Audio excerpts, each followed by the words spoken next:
You made a comment at a cabinet secretary meeting that has stuck with our audience, and they'd really love an update on it.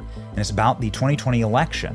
And you were talking about the security of that election, and you were telling President Trump that there's been evidence that has been uncovered of well, potential breaches. I'm not exactly certain, but I'd love a follow-up on this. Here's the moment right here. I've got a long list of things that we're investigating. We have the best of the best going after this. Election integrity being one of them. We have evidence of how these electronic voting systems have been vulnerable to hackers for a very long time and vulnerable to exploitation to manipulate the results of the votes being cast, which further drives forward your mandate to bring about paper ballots across the country so that voters can have faith in the integrity of our elections. Do you have any updates on the 2020 election or anything that you've found, Director?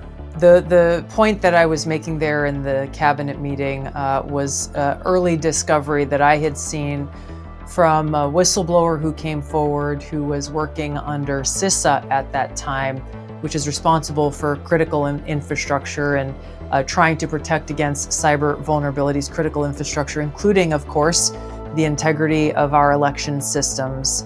And what was interesting was seeing how this whistleblower brought forward information that CISA at that time, the federal government, was aware of vulnerabilities in our election machines, but they chose not to disclose that information to the American people or to the administration at that time. This is an area, of course, of critical importance, once again, for the American people to have faith in the integrity of our elections and that it is their voice that is heard through these elections.